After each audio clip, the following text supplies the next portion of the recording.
തൊഴിലുറപ്പ് തൊഴിലാളികളെ ഭീഷണിപ്പെടുത്തി കേന്ദ്ര സർക്കാരിനെതിരായ സമരത്തിൽ പങ്കെടുപ്പിക്കാൻ കോൺഗ്രസിന്റെ ശ്രമം. കൊല്ലം ജില്ലയിൽ കോൺഗ്രസ് ഭരിക്കുന്ന ആലപ്പാട് ഗ്രാമപഞ്ചായത്തിലാണ് സംഭവം. ജോലി വേണ്ടവർ കരുനാഗപ്പള്ളിയിൽ നാളെ നടക്കുന്ന സമരത്തിൽ പങ്കെടുക്കണം എന്നാണ് തൊഴിലാളികളുടെ ചുമതലയുള്ള CDSന്റെ ശബ്ദ സന്ദേശം ഭീഷണി സ്വരത്തിലേക്ക് എത്തിയത്. അതിലേക്ക് ആദ്യം ഒരു പ്രത്യേക അറിയിപ്പുണ്ട്. നമ്മുടെ തൊഴിലുറപ്പ് ഇനി നമുക്ക് കിട്ടണമെന്നുണ്ടെങ്കിൽ നമ്മളെല്ലാവരും സമരത്തിന് പോയാലേ പറ്റത്തുള്ളൂ. ഇനിയിപ്പോൾ പഞ്ചായത്തിൽ നിന്ന് അവിടെ ഉദ്യോഗസ്ഥരെല്ലാവരും മിനിഞ്ഞാന്ന് ശനിയാഴ്ച ഇതിൻ്റെ സമരത്തിന് പോയി. അപ്പം നമുക്ക് നാളെ ചൊവ്വാഴ്ച 8:30 ഇവിടെ നിന്ന് പോകണം. അപ്പോൾ ഇനി അങ്ങോട്ട് തൊഴിലുറപ്പ് വേണ്ട എല്ലാവരും, അല്ലാതെ ഇപ്പോൾ കുറച്ച് പേര് വന്നിട്ട് കാര്യമില്ല.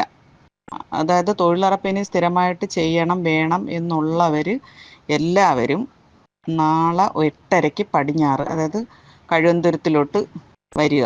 ഇനിയിപ്പോൾ ഇതാരെയും പ്രത്യേകിച്ച് ഓരോരുത്തരെയൊന്നും വിളിച്ചു പറയുന്നില്ല. ഇത് കണ്ടിട്ട് അടുത്ത ചെറിയ ഫോൺകാരെയും മറ്റുള്ള ആൾക്കാരെയും ഒക്കെ അറിയിക്കണം. മെമ്പറും പ്രവീൺ സാറും വിളിച്ചു പറഞ്ഞ് എല്ലാവരെയും വിളിച്ചുകൊണ്ട് തന്നെ ചെല്ലണം. ആളെല്ലാം ഉണ്ടെങ്കിലേ നമുക്ക് കാര്യം നേടിയെടുക്കാൻ പറ്റത്തുള്ളൂ. അതല്ലെങ്കിൽ തൊഴിലുറപ്പ് ഇതോടുകൂടി നിന്നു പോകും. അതുകൊണ്ട് തൊഴിലുറപ്പിനകത്തുള്ള മൊത്തം തൊഴിലാളികളും നാളെ 8:30 എത്തണം.